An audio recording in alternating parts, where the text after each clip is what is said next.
Hello everyone and welcome back to our month-long emergency series. Today is day 29, Mayday 29, only 3 days left including today. So today we were talking about a mid-air collision.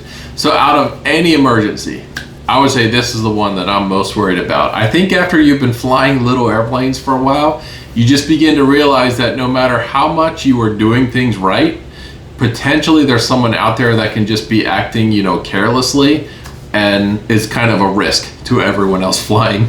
So especially with some of these non-towered airports, they just kind of feel like the Wild West sometimes. So if we look at when mid-air collisions happen, what are some common themes that we see?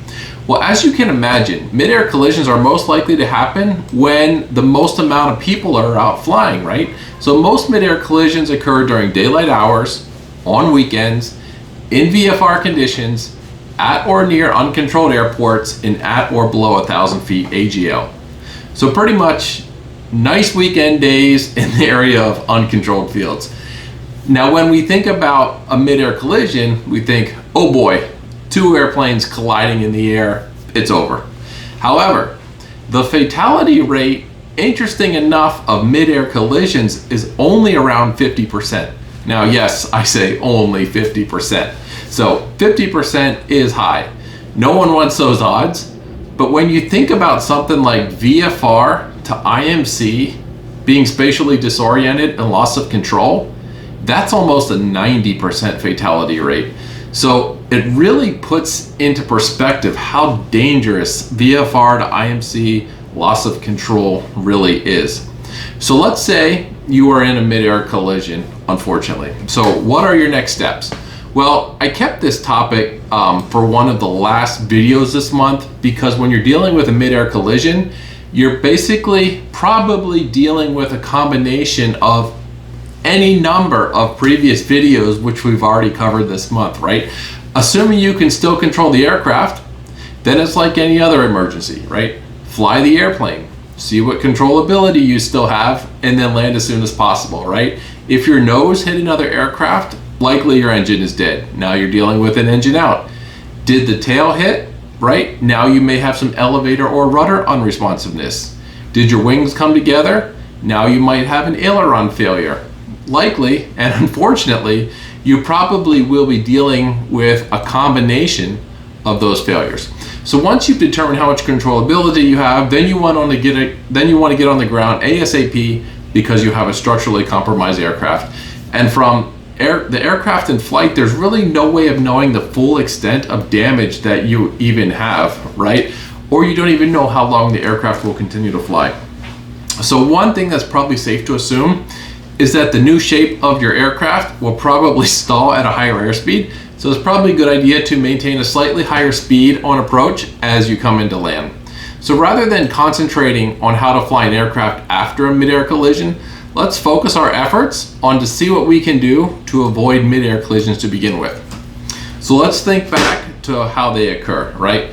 Day VFR, likely on the weekend, close proximity to uncontrolled fields. So if that sounds like your flight profile, then you need to really be extra focused, right?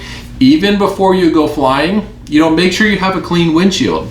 This will give yourself the greatest visibility possible. And then before you take off, write down any frequencies that you need on your kneeboard, set up your radios beforehand. This way you'll be able to spend extra time looking outside instead of being distracted looking at your avionics or iPad. And if you have ADS-B out, right, that will help you see other aircraft and help other aircraft see you if everybody's using ADS-B out. Then as you take off and depart the pattern, you can perform gentle turns on long climbs to improve forward visibility. You can keep your lights on in the vicinity of the airports. En route, you can use flight following. You can have your passengers help scan for other traffic. I've actually had passengers point out fairly close traffic to me when I was flying before I even saw the other aircraft. And then of course scan, right? So there are different techniques on how to scan. So use whichever one you will use. Use what's comfortable for you and what you will do. So whatever you're doing, just look outside. So referencing iPads or avionics for traffic awareness is a great tool in flight as well, right? Just remember, not all aircraft are displayed. So don't think it replaces you from actually looking out the window. And then when you are, say, approaching an uncontrolled field, you need to be extra focused as to what's happening around you, right? Most importantly with your eyes, you'll scan for other traffic, also your ears, listening for other traffic on the radio. Listen to the CTAF from at least 10 miles out to try to get like a mental picture of what's happening at the airport, right? You know, who's in the pattern, who's doing touch and goes, who's approaching from other areas. Look outside and see who's in the pattern and not talking, right?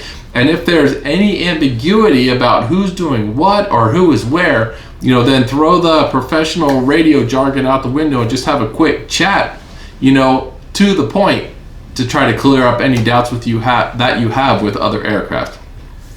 You know, example, hey, aircraft doing a straight in, I'm turning base, do you see me? How far out are you? You know, you want to be very clear, very specific, and then get that feedback from the other aircraft. So these types of conversations can be critical in keeping your aircraft metal from getting bent. So those are some tips and practices, but even though I focus this video on uncontrolled fields, mid-airs happen at towered airports or even en route, of course. So you can never let your guard down. You need to be alert and diligent in your scan while flying. So thanks everyone for joining us today. Only 2 days left. Hope to catch you tomorrow. Fly safe and keep your scan going.